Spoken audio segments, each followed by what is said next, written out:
Hey guys, I'm Jordan and you're watching Fixbook. After watching this video, your car problems stand about as much a chance as this laptop does against my hot lead.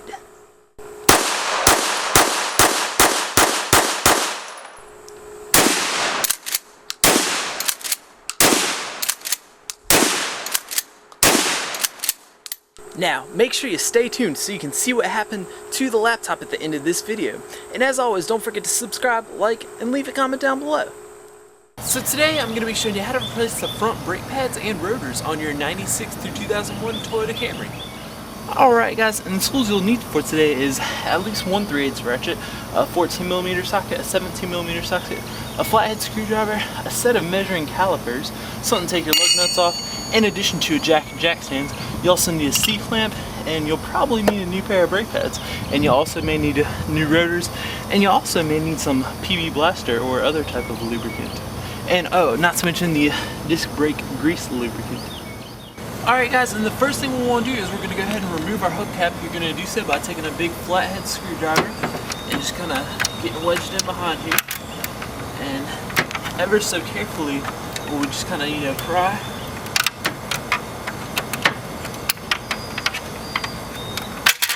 And just like that. And then we'll just lay this guy off to the side here.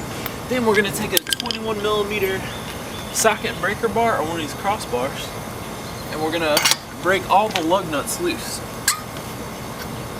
You want to do that before you lift up the car, because once it's in the air, you're going to have problems loosening up unless you have somebody hold on the brakes for you, but there's no sense in that when you can just do it when it's here on the ground. Alright guys, now the next thing we're going to want to do is go ahead and lift the car up, and I'm going to show you the best spot to do this. Here, we're going to be able to lift up both tires at the same time. Alright, now Toyota makes this specific spot here in the middle where we can see the body piece here. The finger's just about on it there. It's kind of like a rounded out place, and this whole kind of frame right here and that round piece, that's exactly where you want to set your jack. And it's kind of offset, but it's going to lift both the wheels up off the ground evenly. Alright guys, and once you've got your car lifted up off the ground, you're going to want to go ahead and get your jack stands on both sides of the car. And I'm going to show you the best position here to put them. Just going to want to set them right, like I've got it right here, right where those two little notches are made out. And that'll be a good place to put your jack stands. Alright guys, and after you've got the car lifted up and safely positioned on the jack stands, what you're going to want to do is take the rest of the lug nuts off.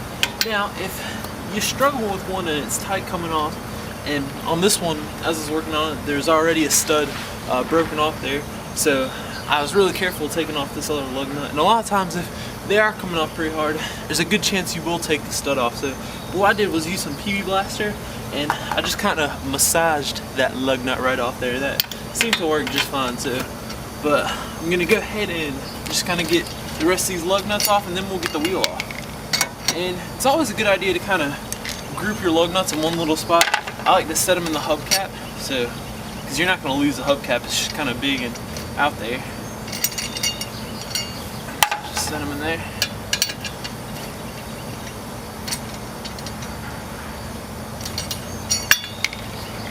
Alright, and now we'll just kind of take our wheel off and set it off to the side.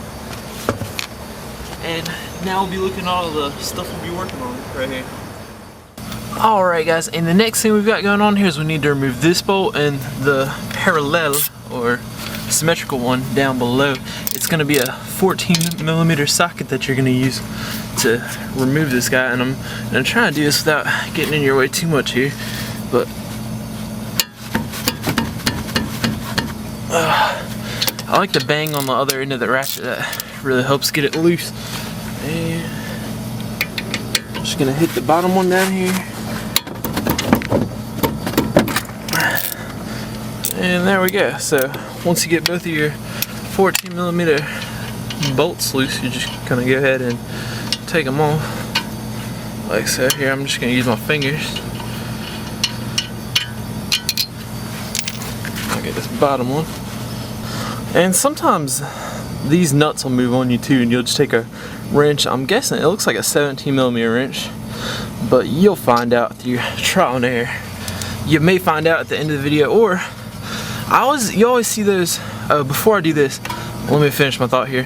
Before I make the videos, I always make a tools needed for this video, so you'll hear about it in the tools needed for this video if I did pull out a thing there, because I always do the tools needed at the end of the video when I used all the tools, so you'll know if it was in the beginning. So, but the next thing we're going to do is we're going to take a big flathead screwdriver, stick it in here, and we're going to begin compressing this caliper piston in, so when we go to put our new pads in, we will be able to fit this caliper back on over those new pads. Alright guys, so like I said, we're just going to take this flathead screwdriver right here, we're going to reach in behind, and then I'm just going to pull, and so you can see my fingers here, I'm just slowly kind of coming back with the screwdriver there.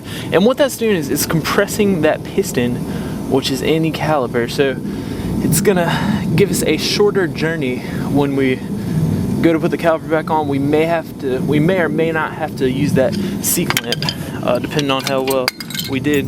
And we've got all those nice little clips and things that just kind of fell out right there. But don't worry, it'll happen the same way to you, but you'll know how to put it back in here when it's all said and done. Alright guys, and the next thing we have, I'm going to show you, is we have a very severe wear pattern here. And I'm sorry about the terrible light here, it's just causing a terrible shot, but just going to have to live with it. The one pad over here has no lining left, and then just the slightest bit of a lining left down here. And then right here we have a good amount of lining left right there, and a lesser amount of lining down here. It's just quite a funky wear pattern we got going on, and that is due to these slide pins. This one I will be able to get out and re-lubricate. The top one in right here, I don't know if you're able to see what I'm talking about. The top one we've got right here is so severe. What I've been doing here is I've been trying to spray some PB Blaster in there, and then just kind of trying to budge it there. I've never quite seen such a severe case, so we're gonna have to get that one out and lube that one, and then lube this one as well, and that will prevent this terrible kind of wear pattern we have for these brake pads here, and you want to make sure you do the same. Alright, so more on that when we go to put everything back together, but right now I'm just gonna go ahead and we're gonna finish taking these pads out. And if all you're doing is replacing the pads, you can go ahead and put the pads back on and put everything back together. You can watch the rest of the video and you'll see me do this, but right now I'm going to show the viewers how to do the minimum thickness here, and we'll also remove this caliper bracket, and I'm going to show you how to take the rotor off if you need to do that as well. Alright, we have now reached the most important segment of this video. Please do not skip over this part of the video. It's important for you to hear what I've got to say about rotors, and it's important to assure that after you've done your brake repair, your car will be safe to drive. So we've got a few different options here when it comes to dealing with your rotors. You can either replace your rotor, have your rotor resurfaced, or you can keep and use your current rotor as is. Now, first I'm going to go over replacing the rotor. It is an absolute must to replace the rotor if its measurement is below the minimum thickness threshold to ensure your car is safe to drive. What I'm going to describe here in just a second, whether you want or don't want to replace the rotor, that's up to you. Affordability and comfort is at hand. But if it is below the minimum thickness threshold, there's no other way about it. You must replace the rotor. Okay, so now that we understand that, and here in just a second I'll show you how to measure it and be able to tell whether it's below the threshold or not. But now we're going to talk about turning your rotors. Now, there's a couple reasons you could turn your rotor, and that's to keep your present rotor, and you can pay about $10 to Napa or O'Reilly, where they have a brake lathe, and they will turn your rotor for you. It's a cheaper option than buying a whole new rotor. And the reason you'd want to do that is if you've wore your brake pads down metal to metal, and the metal pad is wedged in grooves there and it's all torn up, then you don't want to put new pads on that torn up surface with your old rotor, so you'd want to have your rotor resurfaced, and that's to ensure longevity for your new brake pads. The other reason to have your rotors resurfaced at a parts store is if you're having vibration problems with your rotors. That is, if you're driving down the highway and you apply the brake pedal and you feel your brake pedal vibrating. If you don't like that, that would be a good reason to have your rotors turned.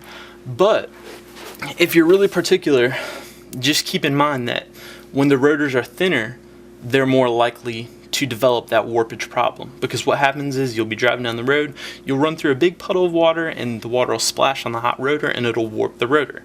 The thicker the rotor is, or the newer the rotor is, it's going to be less likely to develop this problem. So resurfacing the rotor, if you have that problem, will fix the problem, but it'll come back faster. So if you have the extra money and you really don't want that problem, you can go ahead and just throw money at it and just get a new rotor every time. But if you want to see the problem go away and risk it coming back or not, it may or may not come back, you can go ahead and turn it and get out of the situation cheaper and be more comfortable. Now the last option is to just keep your rotor and put new brake pads on. That is a very acceptable option, and that's what I do about 80% of the time. Again, as long as the rotor is above the minimum threshold, because if it's not going to be safe to drive. So it's okay to put new pads on your old rotor if it's smooth like this you can see right here. As long as it's a semi-smooth surface, you can go ahead and put the new brake pads on. It's really fine. So those are the three options that you have: replacing, resurfacing, or just keeping your old one. Thanks for watching, guys, and don't forget to subscribe so you can catch all my new videos, which publish Mondays and Fridays at 9 a.m. Pacific Time, 10 a.m. Mountain Time, 11 a.m. Central Time, 12 p.m. Eastern Time, and I will see you then.